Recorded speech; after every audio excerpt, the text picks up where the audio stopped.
दोस्तों, मजेदार हिंदी कहानियां सबसे पहले देखने के लिए आप मेरे चैनल को सब्सक्राइब कर ले। आज की कहानी है उस रात बाबाजी ने मेरा नाम किरण है। मैं 11 साल की थी जब मेरे साथ ही सब हुआ। ये दिसंबर के महीने की ठंडी रात थी। हमारे मोहल्ले में एक बाबा आए हुए थे जो लोगों के बहुत पहुंचे हुए थे। उनकी दवा में बड़ा असर था। क्या मर्द और क्या औरतें, सबकी इच्छा थी किसी न किसी तरह से बाबा जी के हाथ चूमने की।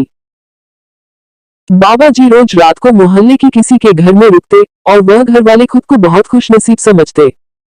वहां पर उनकी खूब सेवा की जाती थी। फिर एक रात हमारे घर वालों को बाबा की सेवा करने का मौका मिल गया। मेरी माँ खुशी से फूले नहीं समा रही थी। सारा दिन किचन में खाना बनाती रही।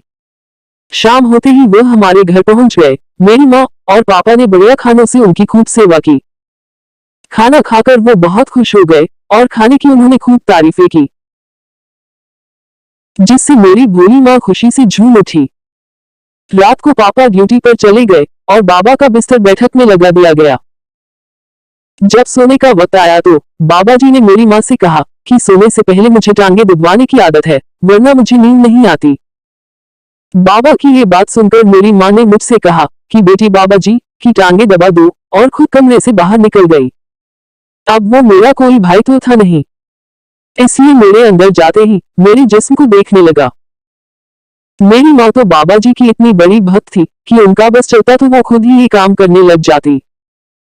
मुझे एक तो पहले ही ये बाबा जी अच्छे नहीं लगते थे, ऊपर से उनकी टांगे दबाने वाला काम मेरे गले पड़ गया। ना चाहते हुए भी मैं उनके बिस्तर पर बैठ गई और टांगे दबाने लगी। थोड़ी देर बाद बाबा ने मेरा हाथ पकड़ा और कहने लगे, तुम्हारे हाथ तो ठंडे हैं, लाओ मैं गर्म कर देता हूँ। फिर मेरे दोनों हाथ अपने हाथों से पकड़कर दबाने लगे। मुझे बहुत उलझन महसूस होने लगी।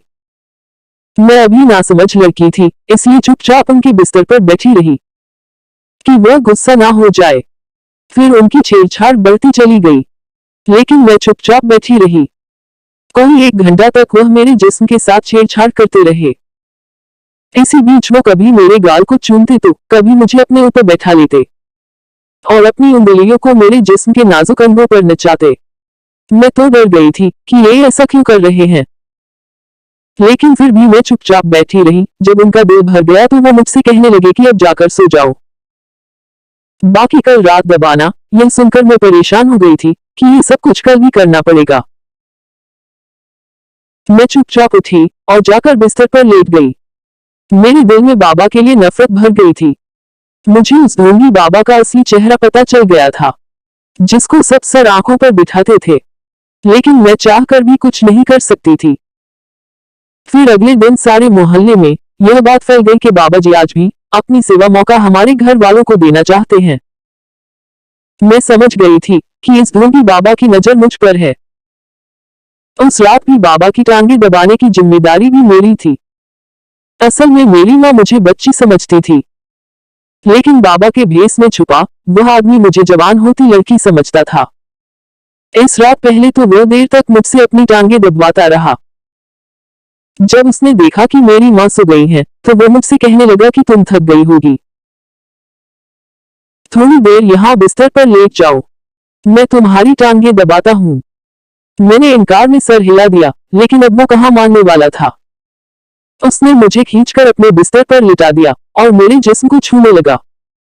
मैं समझ गई कल तो बच गई थी, लेकिन आज बचना मुश्किल है। मुझे अपनी माँ पर गुस्सा आ रहा था, जो मुझे इस ढोंगी के बाबा के हवाले करके खुद मजे से दूसरे कमरे में सो रही थी। मैंने भागने का सोचा, लेकिन इस दरिंदे की पकड़ के आगे खुद को ऐसी चिड़िया समझ रही थी जिसको किसी ताकतवर बाज दबोच रखा हो। कमरे में धीमी लाइट जल रही थी। अचानक वह भी बुझ गई, शायद बिजली बंद हो गई थी।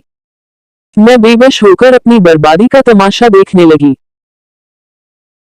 अब वह ढोंगी बाबा बिस्तर पर मेरे नंगे जिस्म के साथ मजे ले रहा था और अंदर बाहर करने की कोशिश कर रहा था। डर के मारे आंखें बंद किए लेटी हुई थी। अचानक एक तेज आवाज आई, जिससे बाबा की पकड़ ढीली पड़ गई। इसके बाद कमरा रोशनी से भर गया। मैंने आंखें खोलकर देखा तो मेरी माँ हाथ में बड़ा सा डंडा पकड़े खतरनाक बनी खड़ी थी। फिर देखते ही देखते मेरी माँ ने उस ढोंगी बाबा पर डंडों की बारिश कर दी।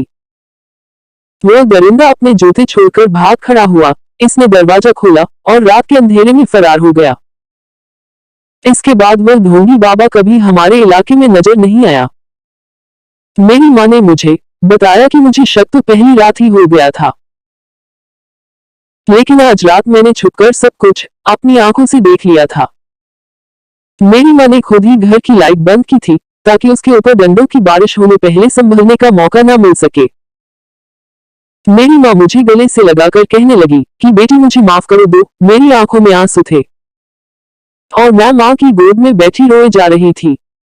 इस कहानी से आपको क्या शिक्षा मिलती है, कमेंट में जरूर बताना। दोस्तों, ऐसी ही ऑसम कहानियां पढ़ने और सुनने के लिए हमारे चैनल ऑसम कहानियां को प्लीज लाइक करना और अपने खूबसूरत दोस्तों के साथ शेयर करना और सब्सक्राइब करना।